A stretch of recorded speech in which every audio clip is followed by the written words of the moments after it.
She touched my hand under the table. That simple gesture from a stranger shattered every lie I'd been telling myself for 37 years. Today, I'm going to tell you something I never thought I would share. And if for even a second this feels familiar, I only ask that you like this video and subscribe. It will help me keep opening my heart. My name is Eleanor, and I'm 73 years old. I live in a cramped studio apartment on the Upper West Side of Manhattan, where the radiator clanks like broken bones and the wallpaper peels in strips that remind me of my own skin. The coffee I brew each morning tastes stale because I buy the cheapest brand, saving every dollar for my family. My husband Robert sits across from me at our tiny kitchen table, reading the New York Post with the same cold expression he's worn for the past decade. His wedding ring catches the morning light, but his eyes haven't caught mine in months. The apartment smells of lavender sachets I sewed years ago, trying to mask the mustiness that seeps from these old walls. I wear the same 3 cardigans in rotation: gray, navy, and beige, because new clothes feel like a luxury I can't justify. Not when my daughter Jennifer needs help with her mortgage in Brooklyn. Not when my son-in-law David complains about their credit card debt every Sunday dinner. Not when my granddaughter Sarah needs textbooks for her expensive private college. But this Tuesday afternoon was different. Sarah had texted me the night before, something that rarely happened anymore. "Grandma, want to meet for lunch tomorrow? I miss you." My heart fluttered like a teenager's. I spent an hour choosing which cardigan to wear, settling on the navy one because it had the fewest pills. I even put on lipstick, a dusty rose shade I'd been saving for special occasions that never seemed to come. The restaurant was a small Italian place in Little Italy, the kind of family-owned establishment where the checkered tablecloths have wine stains, and the waitresses know everyone's order by heart. I arrived 20 minutes early, clutching my purse and checking my phone every 30 seconds. The elderly couple at the next table was sharing a piece of tiramisu, feeding each other with gentle smiles. I envied their intimacy, their obvious affection. 1 o'clock came and went. Then 1:15. At 1:30, I ordered a cup of minestrone soup and a piece of bread, my stomach churning more from anxiety than hunger.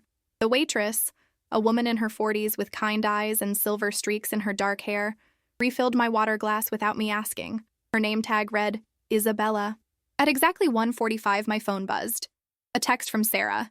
"So sorry, Grandma. Something came up with friends. Rain check?" My chest tightened. The bread turned to sawdust in my mouth. I stared at the empty chair across from me, seeing all the empty chairs of my life reflected in its absence. That's when Isabella approached my table with practiced grace. She set down a small plate of biscotti. "On the house," she murmured, and as she did, her hand brushed mine under the table. Not an accident. Deliberate. Gentle.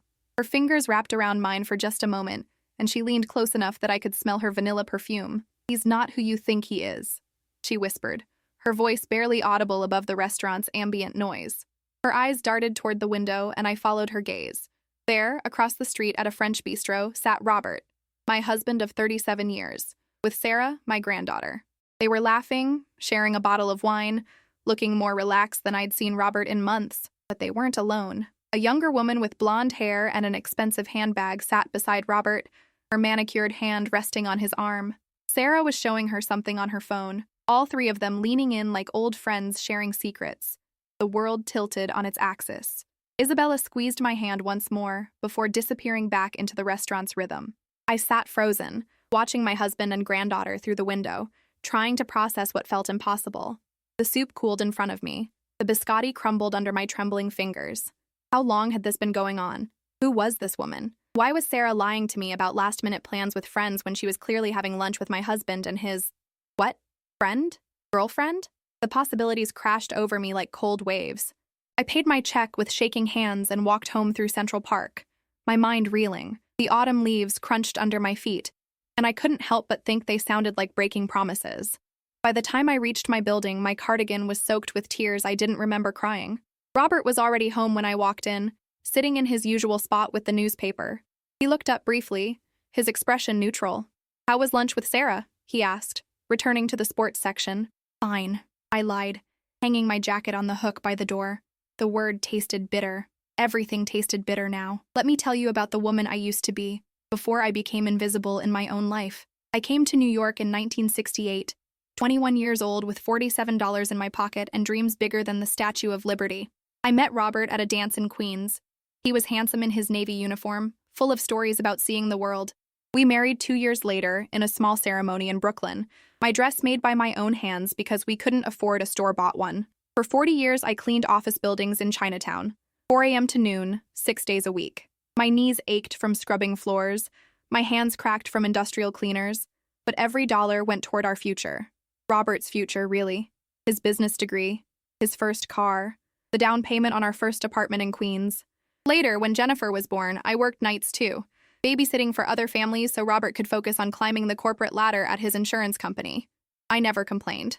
Not when I missed sleep. Not when my back seized up from bending over vacuum cleaners for 8 hours straight. Not when Robert's promotions meant longer hours and business trips that kept him away for weeks at a time. You're building something beautiful for our family, I told myself. Every sacrifice has meaning. When Jennifer graduated high school and wanted to study art at a private college, I picked up extra cleaning jobs. When she married David, I paid for half the wedding, dipping into my meager savings account. When they bought their house in Park Slope, I co-signed the loan because their credit wasn't strong enough. When Sarah was born, I quit one of my night jobs to babysit 3 days a week so Jennifer could keep working. "Mom, you're the strongest woman I know," Jennifer would say, usually right before asking for another favor. "I don't know what we'd do without you." But strength can become a prison when everyone around you depends on it. My Social Security checks, earned from decades of backbreaking work, went straight to their family expenses. Robert's pension covered our rent and groceries barely. I wore the same clothes until they fell apart, mended them with careful stitches, and wore them some more. I cut my own hair in the bathroom mirror. I walked everywhere to save subway fare. The phone calls started early and came often. "Mom, the mortgage payment is due and David's commission check is late." "Mom, Sarah needs a laptop for school." "Mom, the car broke down and we need the repair money by Friday." Always urgent, always necessary, always my responsibility. I became an expert at saying yes. Yes, I could babysit this weekend. Yes, I could lend them money. Yes, I could skip my own birthday dinner to help with their crisis of the week. The word no felt foreign in my mouth, dangerous, like it might break something precious and irreplaceable. But here's what I didn't see coming. The gradual fade, the slow erasure of Eleanor until I became just a function in their lives. A resource to be tapped when needed and ignored when not. It started with small things. Forgotten Mother's Days, canceled dinners, phone calls that went straight to voicemail. "We've been so busy, Mom. Things are crazy right now. You understand." I did understand, or I thought I did. They had their own lives to live, their own pressures and responsibilities. I was proud of Jennifer's career as a graphic designer, proud that she'd built something meaningful. I was proud that David had worked his way up to regional sales manager. I was proud that Sarah was excelling in college, studying pre-med with dreams of helping people. But pride became my camouflage, hiding the growing loneliness underneath. Last year, when I caught pneumonia and spent 3 days in bed with a fever that made the room spin, I called Jennifer 6 times. She was in meetings. She was traveling for work. She'd call back later. Later became the next day, then the day after that. Finally, she texted, "Feeling better? Dad said you had a little cold." A little cold. I'd been delirious with fever, coughing so hard I thought my ribs might crack. My elderly neighbor Maria had brought me soup when she heard me through the thin walls. Maria, who barely knew me, showed more concern than my own daughter. The night sweats from pneumonia lasted weeks. I'd wake up at 3 in the morning, sheets soaked, wondering if this was how people died alone in New York City. Found days later by landlords who came to collect rent. I started keeping my important phone numbers written on a piece of paper by my bed, just in case. When I finally recovered and mentioned my fears to Robert, he looked at me over his reading glasses and said, "Don't be so dramatic, Eleanor. You had the flu. People get the flu. You see, that's the thing about being undervalued by the people you love most. You start to question whether your feelings are valid, whether your pain is real, whether you're being too sensitive, or making a big deal out of nothing. You begin to minimize yourself, to shrink into whatever space others are willing to give you." Sunday dinners at Jennifer and David's house became exercises in invisibility. I'd arrive with homemade dessert, usually pound cake because they loved it and the ingredients were cheap. I'd help set the table, clear the dishes, wash the pots while the others watched football or played with Sarah's video games. Conversations swirled around me about work projects, vacation plans, and neighborhood gossip. When I tried to contribute, the topics would shift. When I shared news about my week, eyes would glaze over. "Mom, you don't need to do the dishes," Jennifer would say, already walking away. "Just leave them." But leaving them felt wrong, felt lazy, felt like I wasn't earning my place at their table. David's comments cut the deepest because they came wrapped in smiles. "Eleanor knows how to stretch a dollar, don't you?" he'd say when they were discussing expensive restaurant bills. She's got that Depression-era mentality. Waste not, want not. Everyone would chuckle, and I'd force myself to smile too, even though it felt like he was reducing my entire life to a vintage stereotype. Or, Mom's always worried about money. It's sweet, really. She forgets we're not struggling anymore. But I wasn't worried about their money. I was struggling with mine. The difference was that my struggle was invisible to them, unworthy of consideration. The breaking point came last Christmas. I'd been saving for months to buy Sarah a special gift. A vintage medical bag I'd found at an antique store in the village. It was leather, beautifully crafted, something she could use in medical school and keep forever. It cost me $200, money I'd scraped together by buying generic groceries for 3 months and walking instead of taking the subway. When Sarah opened it at Christmas morning, she smiled politely. "Thanks, Grandma. It's interesting." Then she set it aside and turned to the expensive jewelry her parents had given her. Later, I saw the bag stuffed in a closet, tags still attached. I spent the rest of that day washing dishes and serving coffee while everyone else relaxed. When I finally got home at 9 p.m., exhausted and emotionally drained, I found Robert asleep in his chair with the TV blaring. I made myself a cup of tea and sat in our dark kitchen, looking out at the city lights and wondering when I'd become a ghost in my own life. The isolation was the worst part. Not just being alone. I'd been alone plenty in my life. But being alone while surrounded by family. Being forgotten while standing right there. I'd watch other elderly women in the neighborhood with their children and grandchildren, seeing the warmth in their interactions, the easy affection, the way they were included instead of tolerated. Maria from down the hall had 5 children who called her every week. Her grandchildren visited on weekends, bringing flowers and staying for dinner. Her apartment was always full of laughter and conversation. She'd invite me for coffee sometimes, and I'd listen to her stories about family gatherings and birthday parties, vacation photos and weekend brunches, trying not to let my envy show. "Your family is lucky to have you," she'd say, not knowing that luck isn't the same as appreciation. The money requests kept coming, more frequent and more desperate. Jennifer's graphic design business hit a rough patch. David's sales territory was reassigned. Sarah needed money for MCAT prep courses, for medical school applications, for a study abroad program that would look good on her resume.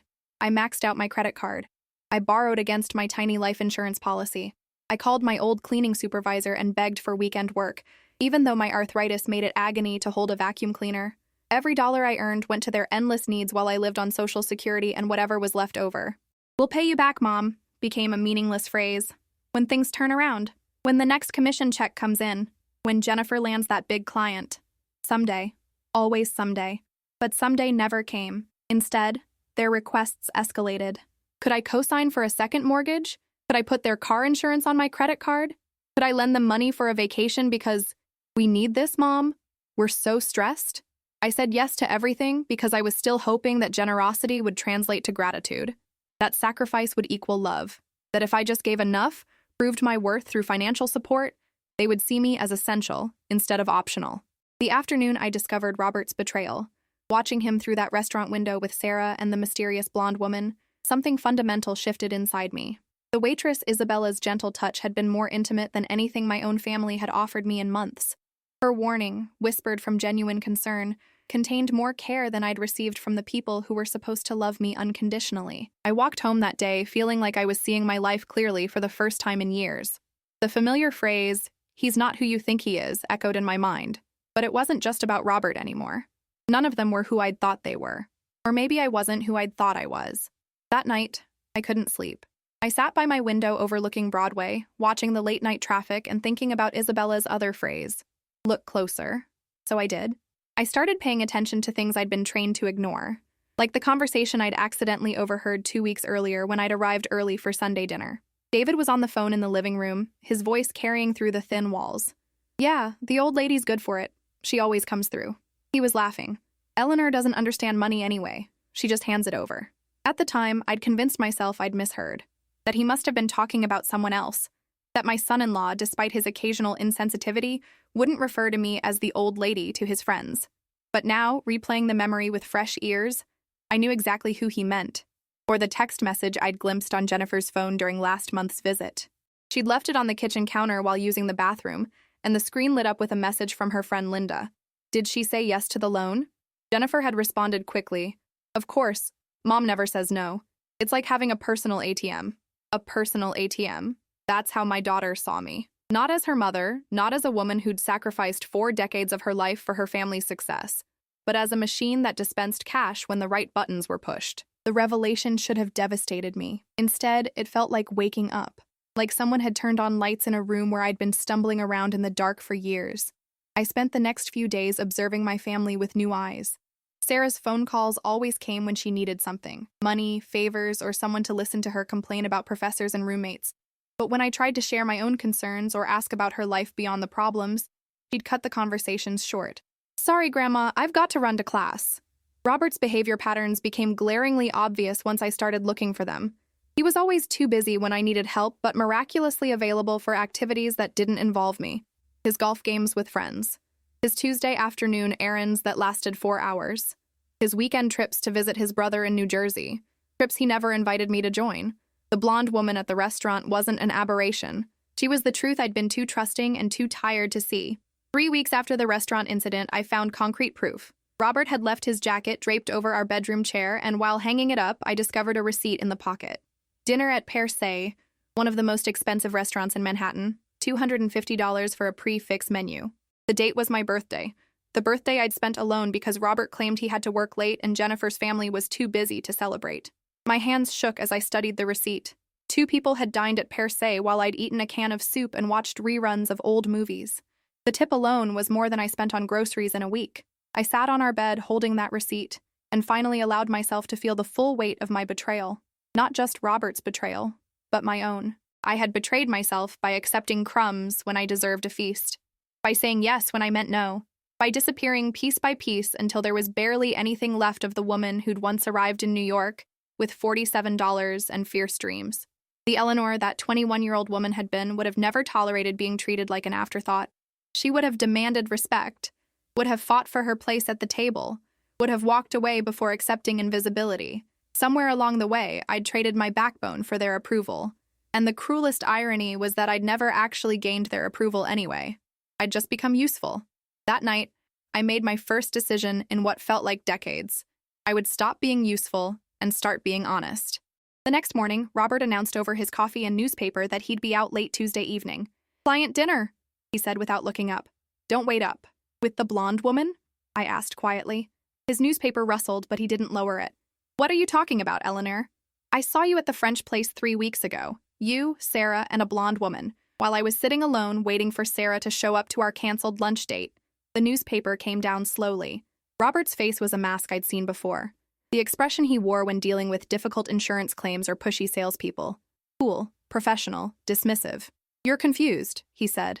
"Sarah was never supposed to meet you for lunch. She had classes all day, and I don't know what you think you saw, but I was at the office." The gaslighting was so swift and confident that for a moment, I doubted my own memory. Had I imagined the whole thing? Was I losing my mind? But then I remembered Isabella's hand on mine, the kindness in her eyes, the way she'd whispered her warning, like someone who'd witnessed too much pain to stay silent. Isabella had seen them too. I wasn't crazy. I wasn't confused. "I know what I saw, Robert." He folded his newspaper with sharp precision and stood up from the table. "Eleanor, you're 73 years old. Sometimes memory plays tricks. Sometimes people see what they want to see." He moved toward the door, straightening his tie. "Maybe you should make an appointment with Dr. Martinez. Get your memory checked." The door closed behind him with a soft click that sounded like finality. I sat in our kitchen, surrounded by the detritus of our false marriage, mismatched coffee cups, bills I'd organized but couldn't pay, photographs of family gatherings where I'd been present but not included. My phone rang an hour later. Jennifer's name appeared on the screen. "Hi, Mom. It's me. Listen, I need a favor. David's car needs new tires, and we're a little short this month. Could you spot us $500? We'll pay you back next Friday when his commission check comes in." I stared at the phone, watching her name blink with the incoming call. For 30 seconds, I let it ring. Then I answered. "No," I said. There was a pause. "What?" "No, Jennifer. I can't lend you money this time. Mom, it's just $500. The tires are a safety issue. We need them for Sarah's college visits next month." I said no. Another pause. Longer this time. When she spoke again, her voice had an edge I recognized from her teenage years. "Mom, what's gotten into you? You've never said no before. Are you feeling okay?" There it was again. The suggestion that my newfound boundary was a symptom of illness rather than health. The implication that the Eleanor they knew, the one who always said yes, always sacrificed, always gave until it hurt, was the real me, and this version was an aberration to be corrected. I'm feeling clearer than I have in years, I said. Look, if this is about us being busy lately, I'm sorry. Work has been crazy. Sarah's applications are due. David's traveling more. You know how it is. I know exactly how it is, Jennifer. That's the problem. What's that supposed to mean? I took a deep breath, tasting the freedom that comes with honesty. It means I've been your personal ATM for years, and I'm tired of it. The silence stretched between us like a frozen lake. When she finally spoke, her voice was cold. That's a terrible thing to say, Mom. We're family. Families help each other. You're right. Families help each other. But for the past 5 years, the help has only gone one direction. That's not true. When's the last time you called me just to talk? Not to ask for money or favors, just to see how I was doing? Another silence. I could hear her thinking, searching for an answer that wouldn't prove my point. We see you every Sunday, she finally said. Where I cook, clean, and listen to conversations I'm not really part of. Where you discuss vacation plans I'm not invited on and social events that don't include me. Where I'm useful but not valued. Mom, you're being dramatic. Am I? When I had pneumonia last year, how long did it take you to call me back? I was working. 3 days, Jennifer. I was sick enough to go to the emergency room, and it took you 3 days to return my calls. Maria from down the hall brought me soup. A woman I barely know showed more concern for my well-being than my own daughter. I could hear her breathing change, becoming sharper. If you're this unhappy with how we treat you, maybe you should have said something sooner. I'm saying something now. Fine, keep your $500. We'll figure out the tires ourselves. The line went dead. I sat holding my phone, waiting for the guilt to wash over me, waiting for the familiar panic that came with disappointing my family, waiting for the urge to call back and apologize, to restore the status quo even if it meant returning to my own invisibility. But the guilt didn't come. Instead, I felt something I hadn't experienced in years. Relief. Like I'd been holding my breath for decades and could finally exhale. The next few days passed quietly. No calls from Jennifer, no texts from Sarah. Robert continued his routine of polite distance, treating me like a roommate whose lease was running out. I found myself enjoying the silence instead of dreading it. I read books I'd bought months earlier but never had time for because I was always rushing to solve someone else's crisis. I took walks in Central Park without checking my phone every 5 minutes. I cooked meals I actually wanted to eat instead of whatever was cheapest. On Friday morning, my phone rang. Sarah's name appeared on the screen, and my heart did its old familiar leap. Maybe she was calling just to talk. Maybe she'd heard about the argument with Jennifer and wanted to check on me. Maybe this would be the conversation that restored our relationship to something real. Hi, Grandma, she said, and her voice was carefully cheerful. How are you feeling? I'm fine, Sarah. How are you? Good, good. Listen, Mom told me you guys had a little disagreement about some money. I wanted to call because I think there might be a misunderstanding. My heart sank. She wasn't calling to check on me. She was calling as a mediator, sent to smooth things over so the family bank could resume operations. What kind of misunderstanding? I asked. Well, Mom said you seemed upset about helping the family financially. But I know that's not like you, Grandma. You've always been so generous, so caring. I told her you probably didn't mean it the way it sounded. The words hit me like cold water. Even Sarah, my beloved granddaughter, couldn't conceive that my generosity might have limits, that my caring might need to be reciprocated to survive. In her mind, there was no legitimate reason for me to stop giving, only misunderstandings to be resolved. Sarah, I said carefully, when you invited me to lunch 3 weeks ago and then canceled last minute, where did you go instead? There was a pause. I had to help a friend with something. It was kind of an emergency. What kind of emergency? Just friend drama. You know how it is in college. I did know how it was. I knew she'd been at that French restaurant with Robert and his blonde companion, sharing wine and laughter while I sat alone with cold soup and the kindness of a stranger. I knew she was lying to me now, just as easily as her mother had learned to lie about paying back loans that would never be repaid. Sarah, I said gently, I saw you at the restaurant with your grandfather. You, him, and a blonde woman, having what looked like a very nice lunch while I waited for you. The silence that followed was different from Jennifer's angry pause. This was the silence of a 20-year-old who'd been caught in a lie and wasn't sure how to proceed. Grandma, I can explain. Please do. Grandpa Robert asked me to meet him and his friend. He said it was important. He said not to tell you because it was supposed to be a surprise. What kind of surprise? Another pause. I could almost hear her scrambling for a plausible story. They were planning something nice for you, for your anniversary coming up. Our anniversary was 8 months away. But even if it had been next week, The intimacy I'd witnessed between Robert and the blonde woman wasn't about planning surprises for his wife. It was about planning a life that didn't include his wife. Sarah, please don't lie to me anymore. I can handle the truth, but I can't handle being lied to by the people I love most. When she spoke again, her voice was smaller, younger. I'm sorry, Grandma. I didn't want to hurt you. The lie hurts more than the truth ever could. Grandpa Robert said you wouldn't understand. He said you'd get upset and make it complicated. There it was. The real reason for the deception. Not kindness, but convenience. It was easier to lie to me than to deal with my legitimate emotional response to betrayal. What wouldn't I understand, Sarah? He's been seeing Helena for a few months. She's really nice, Grandma. She makes him happy in a way that, you two have been so distant lately. Everyone can see it. Everyone can see it. My marriage had become a public spectacle, and I'd been the last to know. Not only was I being betrayed and replaced, but my humiliation was entertainment for the family dinner table. How long has everyone known? I asked. Not everyone. Just me and Mom and Dad. Grandpa Robert made us promise not to say anything until he figured out what he wanted to do. As if my 37 years of marriage was a business decision he was still contemplating. As if I was a lease he was considering whether to renew. And what about you, Sarah? What do you think he should do? The question seemed to catch her off guard. I just want everyone to be happy. Including me? Of course, including you. Do you think I'm happy now? She was quiet for a long time. When she spoke, her voice was thoughtful in a way that reminded me of the little girl who used to ask me endless questions about everything, from why flowers grew to where clouds came from. No, Grandma. I don't think you've been happy in a long time, even before I knew about Helena. You always seem sad at family dinners, like you're there but not really there. It was the first honest thing anyone in my family had said to me in months. The recognition of my unhappiness, even from someone who'd been part of concealing its cause, felt like a small gift. You're right, I said. I haven't been happy. And do you know why? Because of Grandpa Robert? That's part of it. But mostly because I've forgotten who I am when I'm not giving everyone what they need. I've forgotten that I'm allowed to need things too. What do you need, Grandma? The question was so simple and so revolutionary that it took my breath away. When was the last time someone had asked me what I needed? Not what I could provide, not what I could give, not how I could help. What I needed. I need to be treated with respect, I said. I need honesty, instead of lies told to protect me from truths you think I can't handle. I need to be invited instead of tolerated. I need to matter as much as everyone else in this family. You do matter, Grandma. Do I?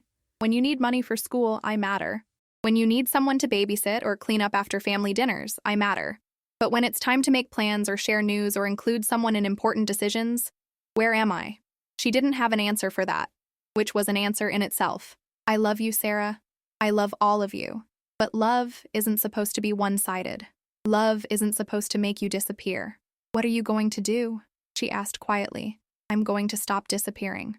That weekend, I didn't go to Sunday dinner. It was the first time I'd missed a family gathering in 15 years, and the silence from my phone told me everything I needed to know about how essential my presence really was. No one called to check if I was sick. No one texted to ask if I needed anything. No one seemed to notice that their personal ATM had malfunctioned. I spent Sunday afternoon at the Metropolitan Museum of Art, something I'd wanted to do for years, but never had time for because Sundays were always devoted to family obligations.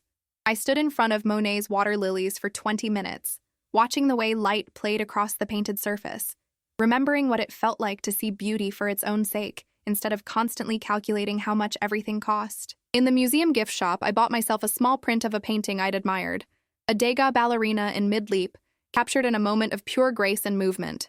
It cost $37, money I would have previously saved for the next family emergency. I bought it anyway and carried it home like a declaration of independence. Monday morning brought a phone call from Jennifer. Her voice was clipped, professional, the tone she used when she was trying to manage a difficult client. Mom, you missed dinner yesterday. Are you feeling all right? I'm feeling fine. I went to the Met instead. The Met? Why would you go to a museum on Family Day? Because I wanted to. Because I'd never been to the Impressionist wing, and I've lived in New York for 50 years. You could have gone any day. Sunday is family time. Family time for whom? I sit at your table, wash your dishes, and listen to conversations I'm not part of. How is that family time for me? Mom, you're being ridiculous. Of course you're part of the conversations. When? When you and David discuss your vacation plans to places I'll never be invited? When you talk about Sarah's college visits that I'm not included in? When you make decisions about family events and inform me after the fact? Her sigh was audible through the phone. What do you want from us, Mom? You want us to ask your permission for everything we do? I want you to consider my feelings when you make plans that affect me. I want you to ask my opinion occasionally instead of assuming I don't have one. I want to be consulted instead of informed. Fine. We're planning Thanksgiving dinner at our house. Do you want to come? The question was posed like an accusation, delivered with the kind of forced patience adults use with unreasonable children. It wasn't an invitation. It was a checkbox being ticked to prove they'd tried to include me. Are you actually inviting me? Or are you expecting me to cook and clean while you host? Another sigh. Both, I guess. Same as every year. Then no, I don't want to come. The silence that followed was so long I checked to make sure the call hadn't dropped. You're not coming to Thanksgiving? Not if my role is to work while everyone else celebrates. Mom, you love cooking for the family. You've always insisted on doing the dishes. I've never insisted. I've just done them because no one else would. There's a difference. So what are you going to do for Thanksgiving?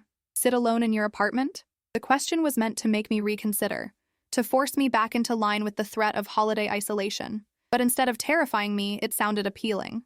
A quiet Thanksgiving where I could cook what I wanted, eat when I was hungry, and spend the day doing things that brought me joy instead of exhaustion. Maybe, I said. Or maybe I'll make other plans. What other plans? You don't have any friends.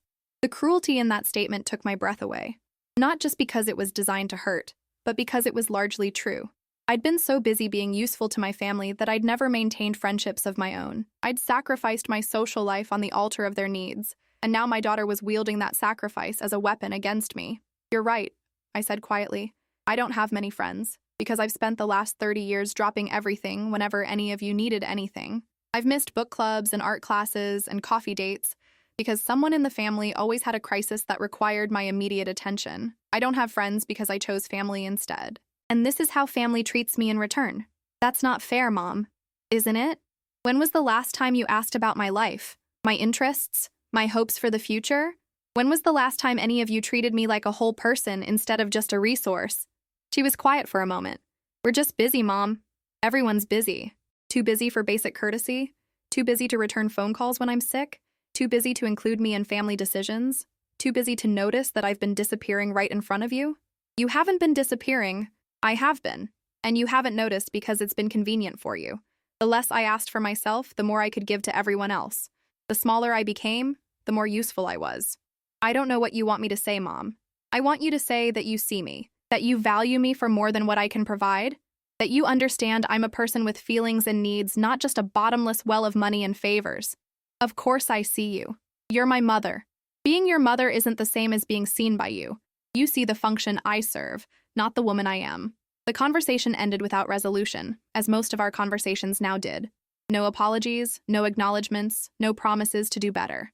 Just a weary acceptance that we were now operating under new rules neither of us fully understood. That evening, Robert announced he wouldn't be home for dinner. Another client meeting, he said, though we both knew what that really meant. I made myself a grilled cheese sandwich and tomato soup, comfort food from my childhood when problems were smaller and solutions were clearer. As I ate, I thought about Isabella, the waitress who'd touched my hand and whispered her warning. I wondered if she'd recognized something in my face that day, some universal expression of a woman whose kindness had been mistaken for weakness. I wondered how many other customers she'd seen sitting alone, abandoned by family members who were supposed to love them. I decided to go back to that restaurant. Tuesday afternoon, I walked to Little Italy and found the same small restaurant with checkered tablecloths and wine-stained walls. Isabella was there, moving between tables with the same graceful efficiency I remembered. When she saw me, her face lit up with genuine pleasure. "You came back," she said, approaching my table with a warm smile. "How are you doing, honey?" The endearment, casual and sincere, made my throat tight with emotion. When was the last time someone had called me honey and meant it? "I'm doing better," I said. "Thanks to you." She cocked her head, curious. "That day you touched my hand and warned me about my husband. You were right. About everything." Her expression softened with understanding. "I thought you looked like someone who needed to know the truth, even when the truth is hard." "How did you know?" She glanced around the restaurant, making sure no other customers needed attention, then slid into the seat across from me. It was a breach of professional protocol, but it felt like exactly what I needed. 22 years I've worked in restaurants," she said. "You see a lot of human drama when people think the help is invisible. Your husband and his lady friend, they've been coming here for months. Always Tuesday afternoons, always that same corner table. The way they look at each other, it's not friendship. Months, I repeated, testing the word. At least since summer, maybe longer. And when I saw you that day, sitting alone, checking your phone every minute like you were waiting for someone who wasn't coming, I recognized the look. My own grandmother had that same look for years, waiting for my grandfather to remember he had a wife at home. What happened to your grandmother? Isabella's smile was sad but proud. One day she stopped waiting, packed her bags, took her savings, and moved to Florida to live near her sister. Best 10 years of her life, she always said. Finally got to be herself instead of half of a couple that never really existed. Was she lonely? Are you lonely now? The question caught me off guard. Was I lonely? I was certainly alone more than I'd been in decades. But loneliness and solitude weren't the same thing. Loneliness was what I'd felt surrounded by family members who barely saw me. Solitude was what I'd been experiencing lately. Quiet moments of self-discovery, freedom from constant criticism and expectation, permission to want things for myself. Not as lonely as I thought I'd be, I admitted. That's because you're finally keeping yourself company instead of trying to earn love from people who aren't capable of giving it. Isabella had to return to work, but not before squeezing my hand again and saying, "You're braver than you think, honey. Trust yourself." I ordered the minestrone soup again and ate slowly, savoring the flavors and the rare experience of dining without anxiety. No phone calls to return, no crises to solve, no one's mood to manage except my own. It was the most peaceful meal I'd had in years. Walking home, I made a decision that surprised me. I was going to spend my savings on myself for once. Not all of it, I wasn't reckless, but enough to do something meaningful. Something that honored the woman I'd been before I became everyone else's solution. That evening, I researched art classes in Manhattan. I found a watercolor workshop in Greenwich Village that met Wednesday mornings. The cost was steep, $300 for 6 weeks, but I signed up anyway, using the credit card I'd been saving for family emergencies. Wednesday morning, I walked into a sunlit studio filled with easels and paintbrushes, and the kind of creative energy I hadn't felt since high school art class. My fellow students were mostly women my age, retirees and empty nesters exploring passions they'd deferred for decades. We introduced ourselves with tentative excitement, sharing stories of children who'd moved away and careers that had ended, of finally having time for dreams we'd forgotten we'd had. The instructor, a patient woman named Carmen with paint-stained fingers and kind eyes, taught us to see light and shadow differently. "Don't paint what you think you see," she said. "Paint what's actually there." It was revelatory advice for art and for life. I'd been seeing my family through the lens of what I thought they should be, rather than what they actually were. I'd been painting their cruelty as thoughtlessness, their selfishness as busy schedules, their dismissal as temporary oversight. But what was actually there was a pattern of treating me as less important than everyone else. My first painting was terrible, a lopsided bowl of fruit that looked more like abstract expressionism than realism. But the act of creating something, of making choices based purely on my own vision and preferences, felt revolutionary. "It's wonderful," said Margaret, the woman at the easel next to mine. She was 78, a retired librarian whose husband had died 2 years earlier. "First time in decades I've done something just for me," she confided. "My children think I'm wasting money on art classes, but I wake up excited on Wednesdays. When's the last time anything made you excited to wake up?" I couldn't remember. For years, I'd woken up already calculating the day's obligations, already tired from dreams filled with family crises and financial worries. But that Wednesday night, I fell asleep thinking about color mixing and brush techniques, about the way watercolors bleed into each other in ways you can't fully control but can learn to appreciate. Thursday brought another phone call from Sarah. "Grandma, I've been thinking about our conversation, about you feeling left out of things. Oh, I want to invite you to something. There's a medical school panel next month at Columbia for prospective students and their families. Would you like to come with me?" My heart lifted. A genuine invitation, something that included me in Sarah's real life instead of just her financial needs. "I'd love to," I said. "Great, it's on a Saturday afternoon. Oh, and Grandma, the registration fee is $50 per person. Could you cover that for both of us?" My heart sank just as quickly as it had risen. Even this invitation came with a price tag, another transaction disguised as affection. "Sarah," I said gently, "I'd be happy to pay for my own registration, but you'll need to cover your own." "But Grandma, you always pay for stuff like this. I'm just a college student." "I understand you're a college student, but you're also an adult who's planning to be a doctor. Part of becoming an adult is learning to budget for the things that matter to you. It's only $50. "Exactly. If it's only $50, you can manage it." There was a pause, and I could almost hear her recalculating. Was this event worth $50 of her own money, or was it only appealing because someone else would pay? Actually, she said slowly, I might not be able to go. I have a lot of studying to do that weekend. And there it was. The invitation had been contingent on my financial participation. Without my automatic yes, her interest evaporated. I understand, I said. Let me know if you change your mind. After she hung up, I sat with my disappointment, letting myself feel it fully instead of rushing to fix it by changing my boundaries. This was the tax on authenticity, the cost of insisting on genuine relationships instead of purchased ones. But the disappointment was cleaner than the old resentment. It was honest pain about a real situation rather than the festering confusion of being used while being told I was loved. Friday evening, Robert made his announcement over our quiet dinner of leftover Chinese takeout. Eleanor, we need to talk. I looked up from my lo mein, noting the formal tone he used for difficult conversations. This was how he'd told me about job changes and family deaths, major shifts that required careful delivery. About what? About Helena. At least he was using her name now instead of pretending she didn't exist. What about Helena? I'm in love with her. The words should have been devastating. Instead, they felt like confirmation of something I already knew, like a diagnosis that explained symptoms I'd been experiencing for months. I see, I said. He seemed taken aback by my calm response. Perhaps he'd expected tears or rage or desperate pleas to save our marriage. I want a divorce, he continued. All right. Robert, you've been gone from this marriage for years?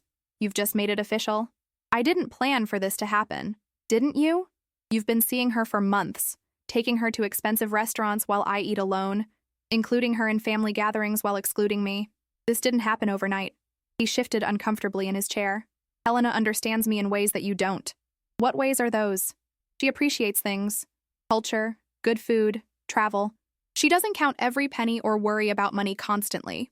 Helena doesn't have to worry about money because she's not supporting an entire family on Social Security. Helena can appreciate expensive restaurants because someone else is paying. Helena can be carefree because she's not carrying the financial weight of 3 generations. That's not fair, isn't it? You've criticized me for years for being careful with money. But who do you think paid for Sarah's textbooks? Jennifer's mortgage payments? David's car repairs? I've been counting every penny because someone needed to, while you've been spending our retirement on impressing your girlfriend. Robert's face flushed. You act like money is the only thing that matters. Money is survival, Robert. Money is the difference between staying in our apartment or ending up homeless. Money is the reason I could help our family while you played golf with your friends. And yes, money is what you've been spending on Helena while I've been buying generic groceries so we could pay rent. I never asked you to sacrifice. You never asked because you never had to. I sacrificed automatically, invisibly, constantly. And now you're leaving me for someone who doesn't have to sacrifice anything because I already did it for her. The conversation continued for another hour, covering the practical details of divorce after 37 years. Division of assets, few, custody of possessions, mostly his, and the dissolution of promises made when we were young and hopeful. What struck me most was how businesslike it all felt. There was no grief in his voice, no regret about the decades we'd shared. He spoke about ending our marriage the same way he might discuss changing insurance policies. Necessary, logical, overdue. Where will you live? I asked. Helena has a place in the village. We'll probably get something together once the divorce is final. And where will I live? You can stay in the apartment as long as the lease allows. After that, he shrugged. You'll figure something out. You always do. You always do. The phrase that had defined my life. Eleanor will figure it out. Eleanor will manage. Eleanor will make do with less, so everyone else can have more. But this time felt different. This time, I would figure it out for me. That weekend, I called a lawyer. Not the family attorney Robert had suggested, his golf partner who would undoubtedly protect Robert's interests over mine, but a woman who specialized in representing older women in divorce proceedings. Her name was Patricia Walsh, and her office was in Midtown, decorated with certificates and awards that spoke to decades of fighting for clients who'd been undervalued and discarded. Tell me your story, Patricia said, settling back in her chair with a legal pad and the kind of focused attention I hadn't received in years. I told her everything, the decades of financial support I'd provided to our family, the secret restaurant visits, the way Robert had gaslit me about my own memories, the family's systematic dismissal of my needs and feelings, the gradual erosion of my place in everyone's life until I'd become a function rather than a person. Patricia took notes and asked pointed questions. How long had I worked? What records did I have of money I'd loaned to Jennifer and David? Had Robert ever contributed to the family's financial emergencies, or had that always been my responsibility? "Eleanor," she said when I'd finished, "you've been subsidizing everyone else's life for decades. Your husband could afford to wine and dine his girlfriend because you were covering family expenses he should have been helping with. Your daughter could pursue her career because you provided free childcare and financial backup. They've all benefited from your generosity while treating your contributions as invisible. What does that mean for the divorce? It means you're entitled to more than you think. Your unpaid labor, your financial contributions, your sacrificed opportunities, these things have value in a divorce settlement. We're going to make sure you get credit for the life you've lived." For the first time in months, I felt like someone was on my side. Not because they needed something from me, but because they recognized my worth. The divorce proceedings moved slowly, as these things do, but the psychological shift was immediate. I was no longer Robert's wife, tolerating his absence and disrespect. I was Eleanor Walsh. I decided to reclaim my maiden name, a woman rebuilding a life that had been interrupted by marriage and motherhood but not defined by them. I continued with my art classes, progressing from terrible fruit bowls to passable landscapes. Margaret and I became genuine friends, meeting for coffee after class to discuss our paintings and our plans for the future. She was considering a move to Vermont to be near her daughter, not to help with grandchildren or household emergencies, but simply to enjoy the mountains and the change of seasons. "The thing about starting over at our age," she said one Wednesday after class, "is that we finally know what we don't want. We spent the first halves of our lives saying yes to everything. Now we can be more selective." I was learning to be selective. When Jennifer called with another financial emergency, the dishwasher had broken and they needed money for repairs, I suggested she call her father. "Dad doesn't have cash available right now," she said. "Neither do I." "Mom, it's $300, which I don't have." It wasn't entirely true. I had $300, but I also had art supplies to buy, divorce attorney fees to pay, and for the first time in decades, a small savings account growing instead of shrinking. I was building something for myself instead of constantly depleting it for others. Jennifer's frustrated sigh was audible through the phone. "Fine, we'll put it on the credit card." "That sounds like a good plan," I said, meaning it. The most surprising part of establishing boundaries was how much energy it gave me back. The constant anxiety about other people's problems had been exhausting in ways I hadn't fully recognized. Without the weight of everyone else's crises on my shoulders, I slept better, ate with more appetite, and discovered reserves of curiosity about the world that I'd forgotten I possessed. I signed up for a photography class at the local community center. I joined a book club at the neighborhood library. I volunteered at a literacy program, teaching English to recent immigrants who reminded me of my younger self, hopeful, hardworking, determined to build better lives in a new place. Spring arrived earlier than usual that year, and with it came the final confrontation I'd been dreading and anticipating in equal measure. The family had planned a birthday celebration for Sarah's 21st birthday, a surprise party at Jennifer's house, with extended family and college friends. I learned about it not through an invitation, but through a text message sent 3 hours before the event.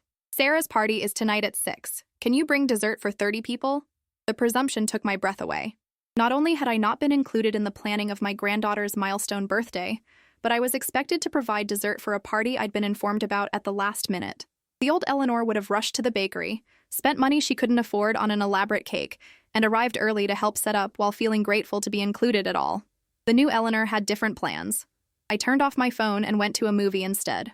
A matinee showing of an Italian film about a widow who moves to Tuscany to start a vineyard. The subtitles required complete attention, making it impossible to think about family drama or feel guilty about broken expectations.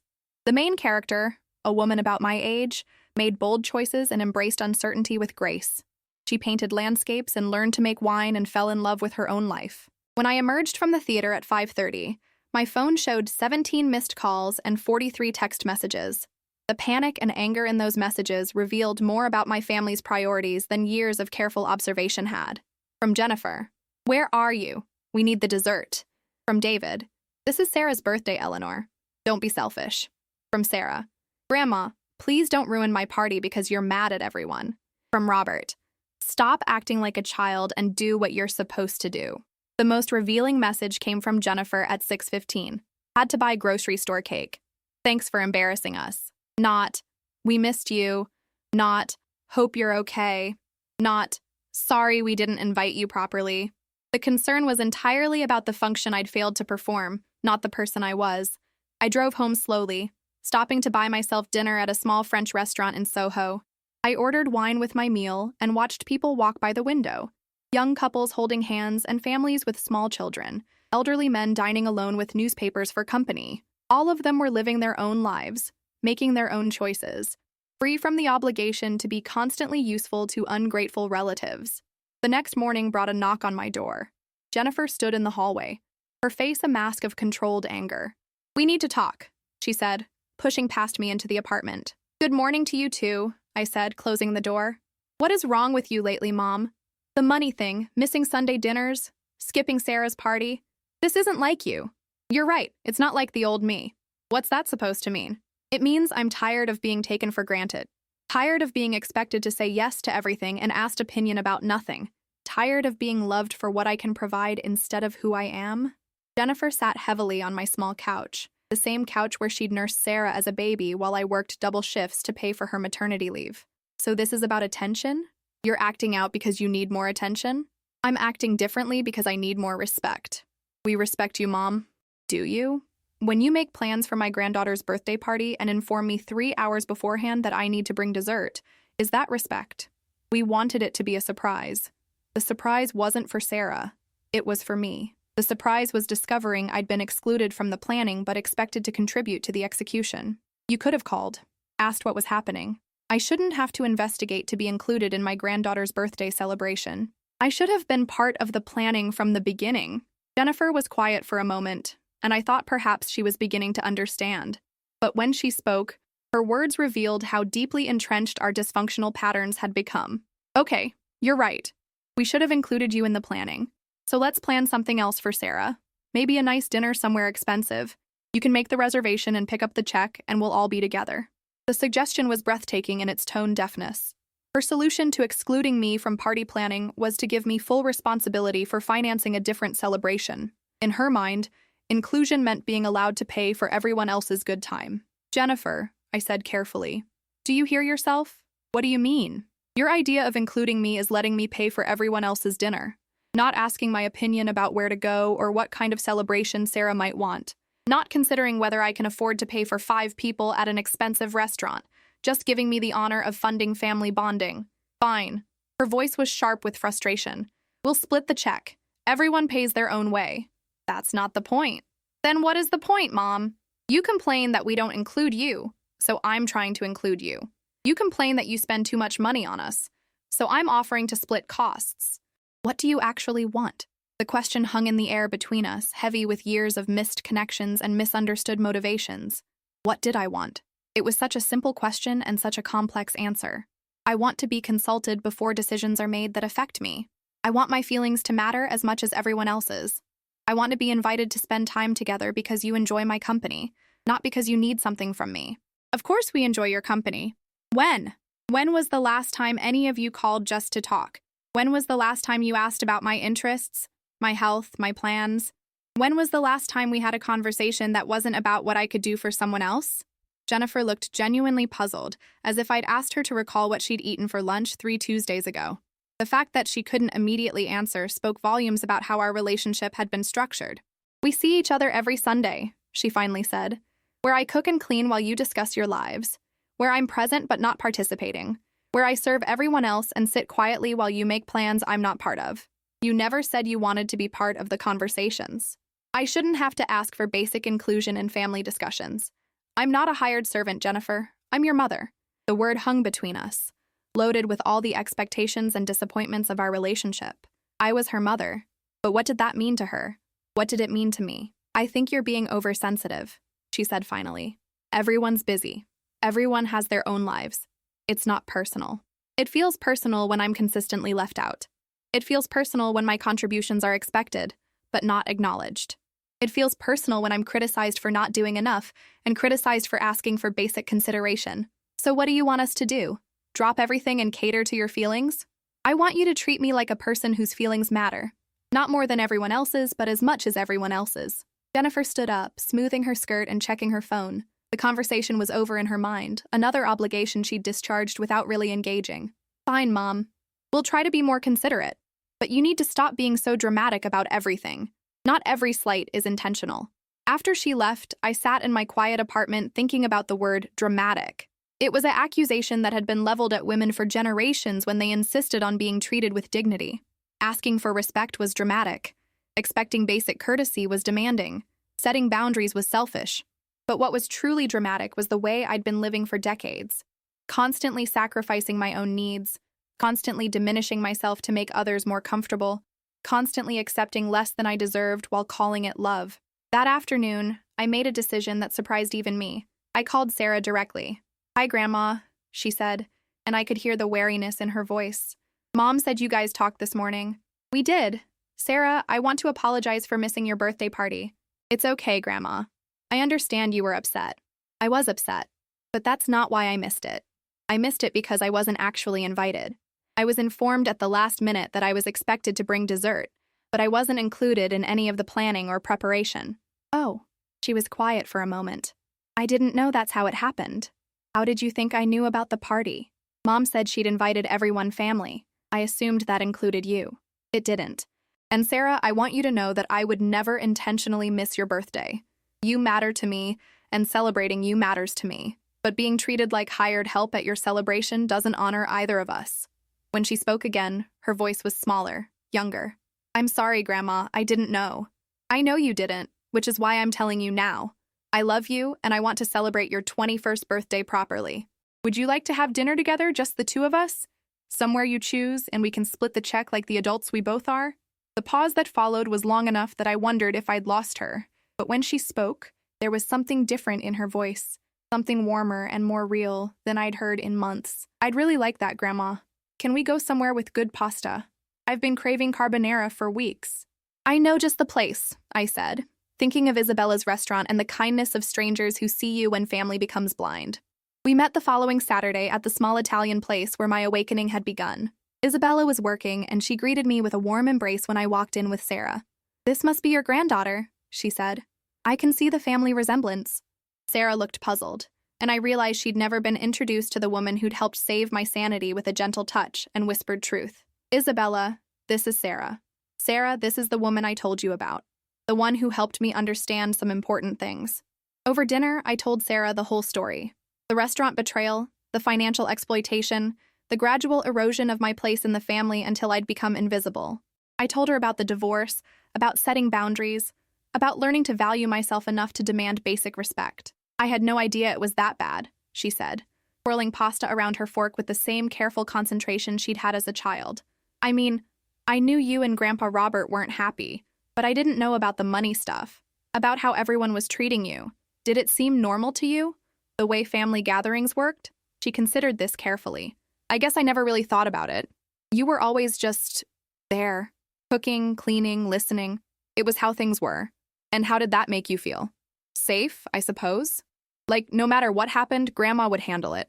Grandma would make it okay." She paused, looking up from her plate. "I never thought about how that felt for you. It felt like disappearing," I said gently. "Like I mattered less and less until I was just a function everyone depended on but no one really saw." That sounds lonely. It was. Even when I was surrounded by family, especially then. We talked for 2 hours, the longest real conversation we'd had since she was small. She told me about school, about her fears regarding medical school applications, about the pressure she felt to live up to everyone's expectations. I told her about my art classes, about discovering interests I'd forgotten I had, about the freedom that came with learning to say no. "Are you happier now?" she asked as we waited for the check. "I'm more honest now. And honesty feels better than the false peace of always saying yes, even though it means fighting with everyone." "I'm not fighting with everyone, Sarah. I'm insisting on basic respect. The people who can't handle that were never really in relationship with me anyway." When the check came, Sarah reached for her wallet without being asked. She paid her half-plus tip, treating me like an equal instead of a benefactor. It was such a simple gesture, but it made me feel more valued than years of expensive gifts I'd purchased for myself on their behalf. Walking home through Little Italy, Sarah slipped her arm through mine the way she used to when she was small, and we'd take walks in Central Park. "Grandma, I want to ask you something, but I don't want you to feel pressured." "Okay. Would you like to come with me to visit some medical schools this summer? Not to pay for anything, just to be with me? I realize I don't know very much about you as a person, and I'd like to change that." My throat tightened with emotion. Not because she was asking for something, she wasn't, but because she was asking to spend time with me, because she wanted to know me better, because she saw me as someone worth getting to know. "I'd love that," I said. "Good. And Grandma? I'm glad you stopped letting everyone treat you badly, even if it made things complicated. Especially because it made things complicated.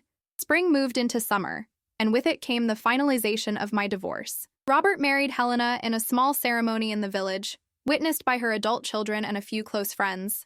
Sarah told me about it afterward, not to hurt me, but to keep me informed about family developments I might want to know. How do you feel about it? She asked during one of our regular coffee dates. Relieved, I said, and I meant it. Robert is happy with someone who appreciates expensive dinners and cultural events. Helena doesn't have to worry about practical things or family finances. They're well suited to each other. And you? I'm well suited to myself, it turns out. The divorce settlement had been more generous than I'd expected, thanks to Patricia's skilled advocacy. I received half of Robert's pension and 40% of the assets we'd accumulated during our marriage. More importantly, I received recognition from the court that my financial contributions to our family had value, that my unpaid labor had worth, that my sacrificed opportunities represented real economic loss. With the settlement money, I was able to move to a small one-bedroom apartment in the village, close to my art studio and the community center where I volunteered. The rent was higher than my old place, but the apartment had better light, a tiny balcony where I could grow herbs, and walls that held my own paintings instead of faded family photos of occasions where I'd been present but not truly included. Jennifer and David's financial crises continued, but my phone no longer rang constantly with emergency requests. They'd found other solutions: credit cards, loans from David's parents, occasional help from Robert and Helena. The world hadn't ended when I stopped being their personal ATM. They'd simply adapted, as people do when easy solutions disappear. Our relationship was different now, more formal, but more honest. Jennifer still didn't fully understand why I'd pulled away, but she'd stopped trying to pull me back into the old patterns. We had lunch occasionally, splitting the check and talking like acquaintances catching up, rather than like mother and daughter. It wasn't warm, but it wasn't painful either. It was real. The most surprising development was my friendship with Margaret. What had started as art class camaraderie had deepened into genuine companionship. We traveled together, a long weekend in Vermont to see fall foliage, a week in Florida to visit her daughter, day trips to museums and galleries throughout the city. You know what I like about our friendship? She said one afternoon as we painted en plein air in Washington Square Park. We chose each other, not out of obligation or guilt or family duty, but because we actually enjoy each other's company. She was right. For the first time in decades, I was in relationships based on mutual affection rather than mutual need. It was a revelation to discover that people might want to spend time with me for who I was, rather than what I could provide. The art classes had evolved too. I'd progressed from terrible watercolors to what Carmen generously called promising landscapes. More importantly, I'd discovered the meditative pleasure of creating something purely for my own satisfaction. My small apartment was filled with paintings.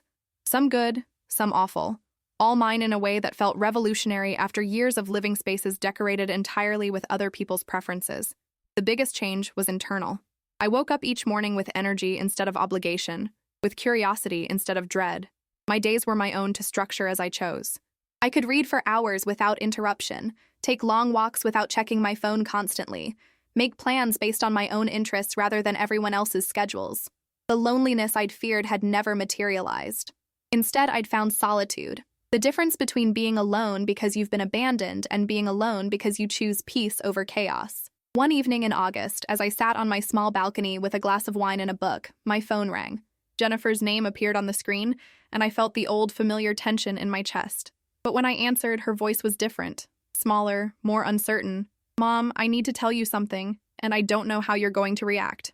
"Okay, David and I are getting divorced." I set down my wine glass, giving her words time to settle. "I'm sorry to hear that, Jennifer. Are you all right?" "I don't know. I mean, yes, I'm okay. It's been coming for a while. But Mom, I keep thinking about what you said about relationships that only work when one person disappears. About how you felt invisible in your marriage." "Oh? I think I understand now. What that feels like." We talked for over an hour, the longest conversation we'd had since my awakening. She told me about years of feeling unheard in her marriage, about David's dismissal of her career goals, about the way he'd expected her to manage all the household labor while he focused on work and recreation. She told me about feeling grateful for whatever attention he gave her, even when that attention was criticism or demands. "I kept thinking about you sitting alone in that restaurant," she said, "waiting for Sarah to show up while we were all having lunch somewhere else. And I realized that's how I've been feeling for years, present but not included. useful but not valued. I'm sorry you've been going through that. The thing is, I think I learned it from watching you and Dad. I thought marriage was supposed to be one person accommodating the other person's life. I thought that was normal.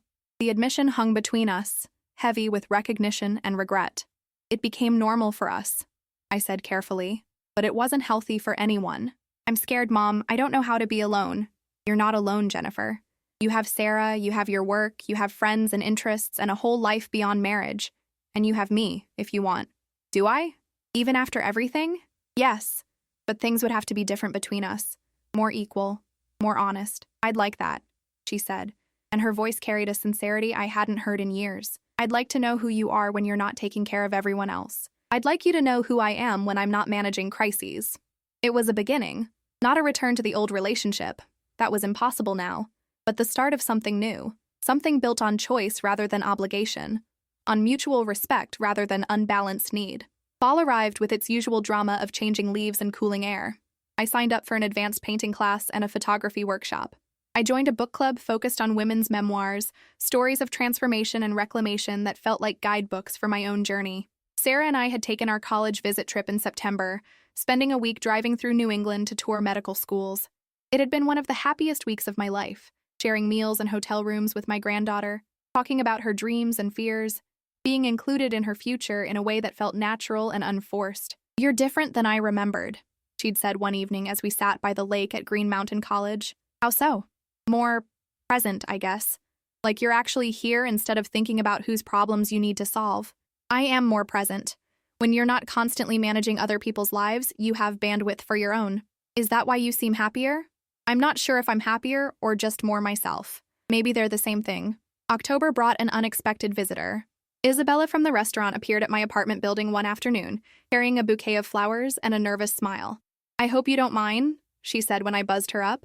I got your address from Sarah. She mentioned you'd moved, and I wanted to see how you were doing. We had coffee on my balcony, overlooking the tree-lined street where couples walked hand in hand and families pushed strollers. She told me she'd left the restaurant to start her own catering business, focusing on events for seniors, birthday parties and anniversary celebrations for people whose families had stopped organizing such things. It was watching you that gave me the idea, she said. All those women who eat alone while their families gather somewhere else. All those birthdays forgotten, all those anniversaries ignored.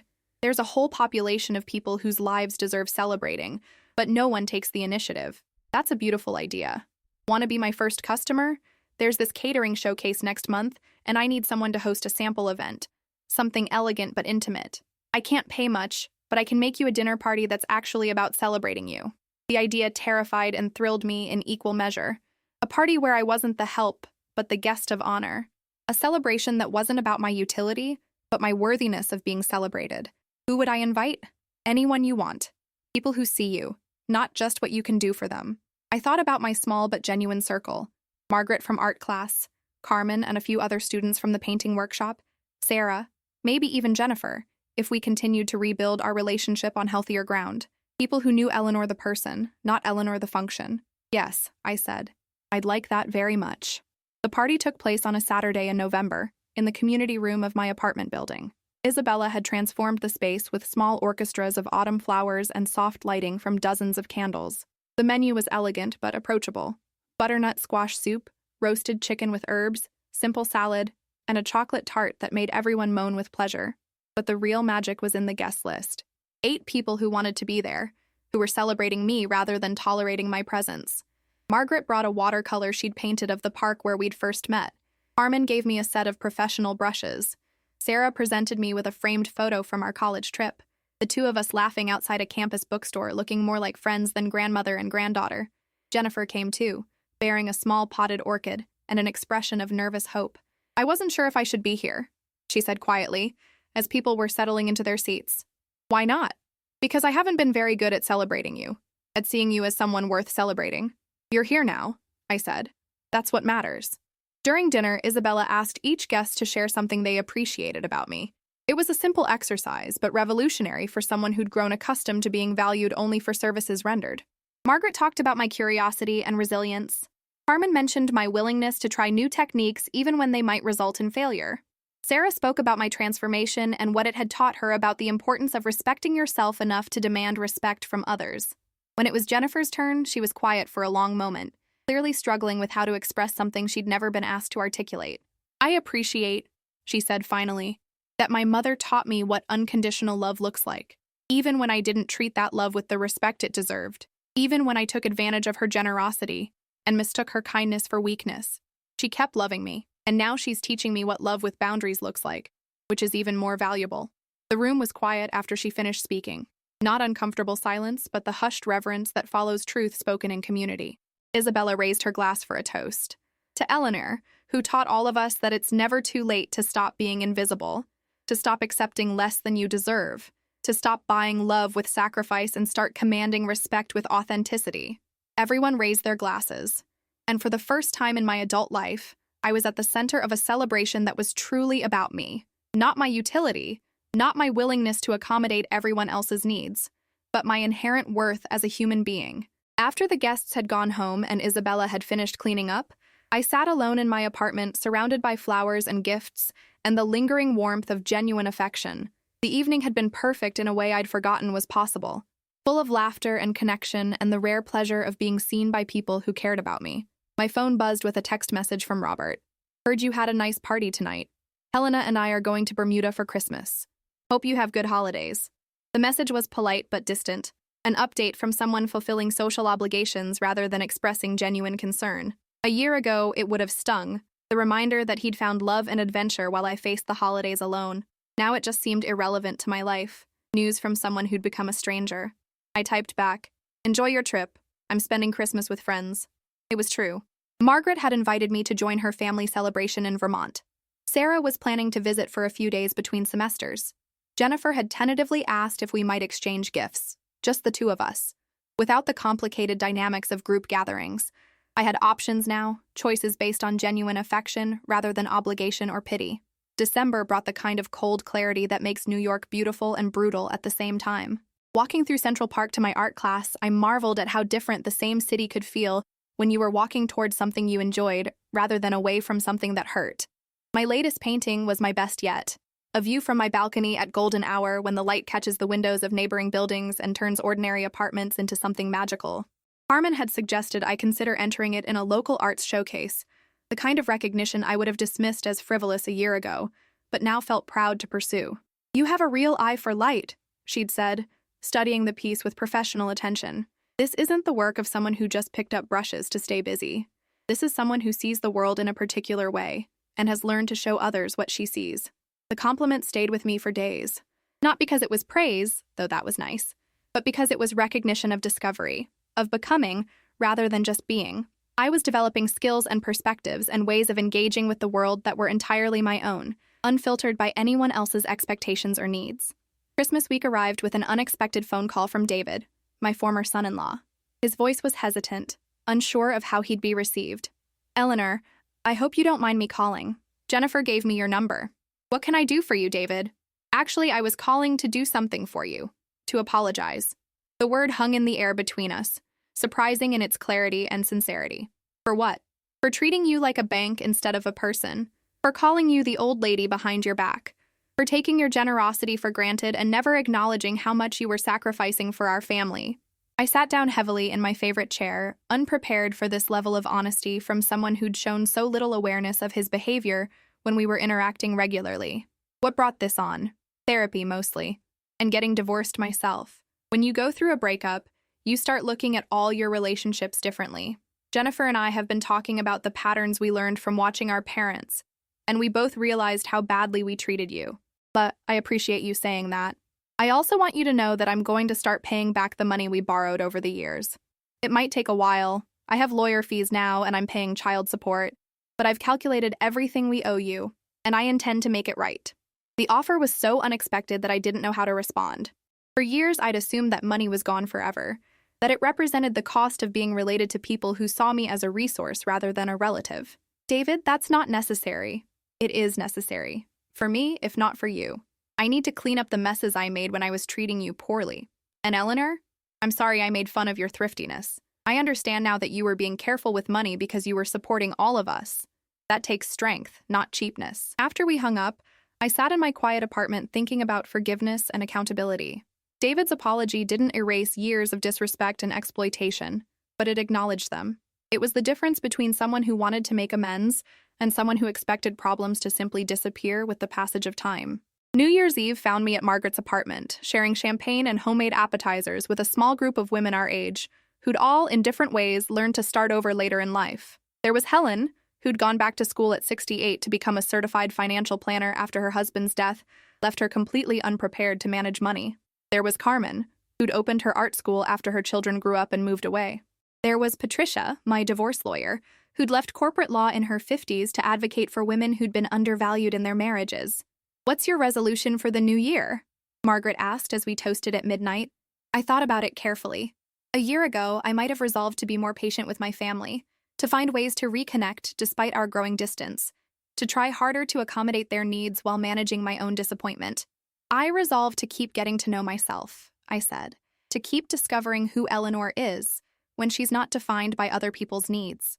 Here's to Eleanor, Patricia raised her glass, and to all of us who learned that it's never too late to stop settling for less than we deserve. The new year brought an unexpected opportunity. The community center where I volunteered was looking for someone to coordinate their new program for isolated seniors, people who'd been cut off from family or friends and needed help building connections. The position was part-time and paid modestly, but it would use all the skills I'd developed over the years: organization, empathy, and the hard-won knowledge of what it felt like to be invisible in plain sight. "You understand the population we're trying to serve," the director explained during my interview. "You understand how someone can be surrounded by people and still feel completely alone." I took the job, and it became one of the most meaningful experiences of my life. 3 days a week, I worked with men and women who'd been discarded by children who found them inconvenient, spouses who'd stopped seeing them as people, and families who treated them like burdens instead of blessings.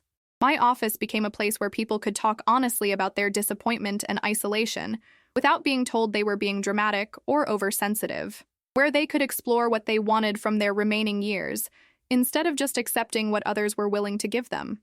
"How did you know?" asked Rose, a 78-year-old woman whose daughter had moved her to assisted living and rarely visited. We were meeting for the 3rd time, and she was finally opening up about her loneliness. "Know what? How did you know that I wasn't just complaining, that my feelings were legitimate? Because I've felt invisible too. I know the difference between asking for too much and asking for basic human dignity."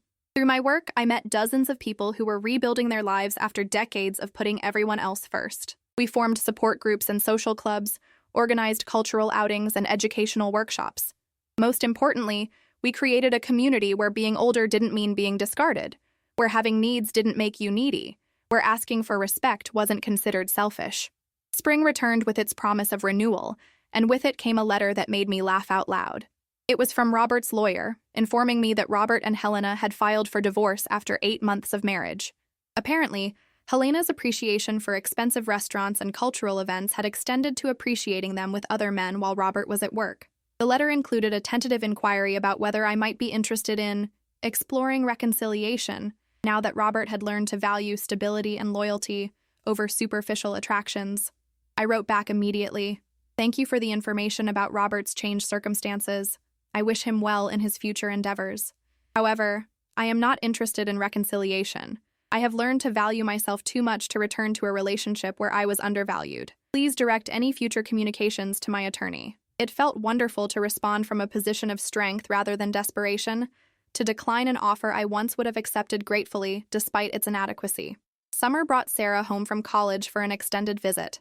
She stayed in my guest room, the small second bedroom I'd converted into an art studio and reading nook, and we fell into an easy routine of morning coffee on the balcony, afternoon museum visits, and evening walks through the village.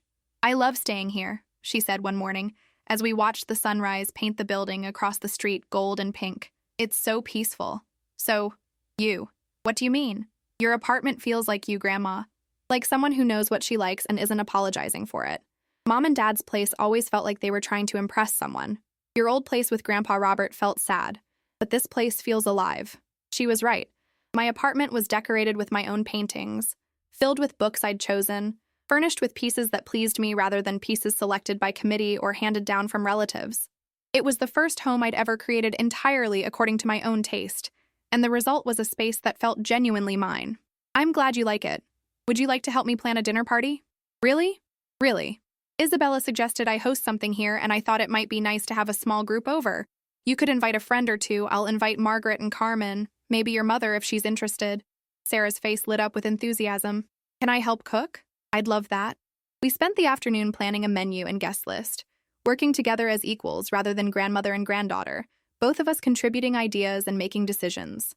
It was the kind of collaboration I'd dreamed of during all those years of solo meal preparation and cleanup after family gatherings, where I was staff rather than family. The dinner party took place on a warm August evening, with the balcony doors open and soft jazz playing in the background. Sarah had invited her friend Maya, a pre-med student from school who turned out to be thoughtful and funny.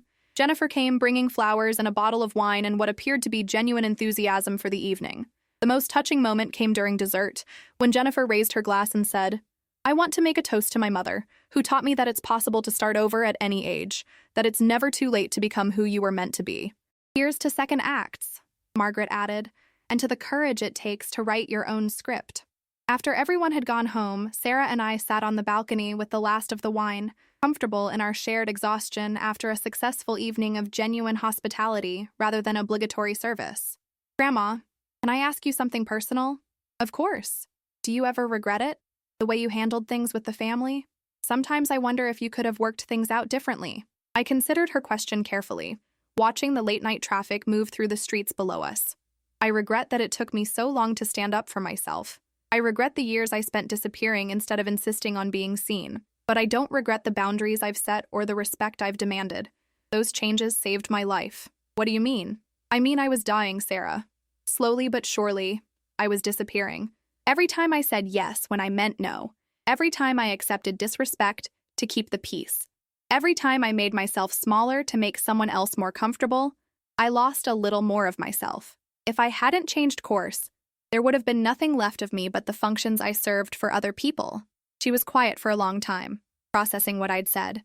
"I'm glad you didn't disappear completely," she finally said. "I like the grandmother I'm getting to know now much better than the one who was always worried about everyone else. Even though this grandmother says no sometimes, especially because this grandmother says no sometimes, it makes her yes mean more." Fall arrived with its usual drama, but this year I greeted it with anticipation rather than dread. My art was improving steadily. I'd been accepted into a prestigious winter workshop for advanced students. My work at the community center was expanding. We were launching a new program to train seniors as peer advocates for others experiencing family estrangement. My relationships were deepening rather than deteriorating, built on mutual respect instead of one-sided accommodation. The most profound change was internal. I woke up each morning with energy for my own life instead of anxiety about everyone else's problems. I made plans based on my interests rather than other people's needs. I spent money on things that brought me joy instead of constantly calculating what I could sacrifice for someone else's benefit. This isn't to say that life became perfect. I still had moments of loneliness, afternoons when I missed the false security of being needed even if it meant being undervalued. I still occasionally doubted my decisions, wondered if I'd been too harsh or too hasty in my transformation. But those moments passed more quickly now, replaced by the quiet satisfaction of living authentically. I was no longer performing the role of devoted wife, selfless mother, generous grandmother. I was simply being Eleanor, a woman with her own interests, opinions, and boundaries, a woman worthy of respect and consideration, a woman who mattered as much as anyone else. December brought an invitation that perfectly encapsulated how much my life had changed.